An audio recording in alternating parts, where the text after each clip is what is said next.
Every so often I'll see Twitter polls of the most intelligent anime character, which for some reason put Light Yagami at the top. Like anyone else who knows anything, I find the notion of Light being the most intelligent anime character to be very silly, because intelligence is very subjective, and in this context it's always about school smarts and being a leader and strategizing, and never emotional intelligence, which Light Yagami has none. School smarts ain't enough to compensate for a massive ego and a need to assert himself to be right, which is why we even have a plot to begin with.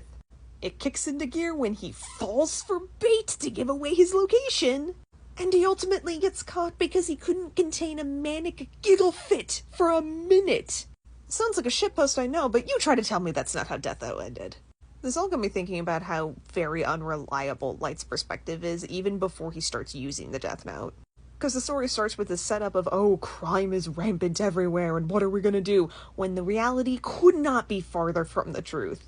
Not only has Japan's conviction rate been at 99% for over 2 decades, but that has sometimes come with coerced and even falsified confessions. Sure, the first couple of lives that Light takes, we see them actively committing crimes. But after that, we don't know how many people he killed were actually guilty of anything. How can he unquestionably trust his father's databases that the criminals that he finds are actually guilty? And who the fuck is he, a 17-year-old, to deem himself as judge, jury, and executioner? After a while, as the story progresses, you kind of forget that his intentions were about curbing crime once he gets into that stupid cat and mouse game with L. Death Note was never about what was the right means to create a better world. It is about how justice gets warped by egomania.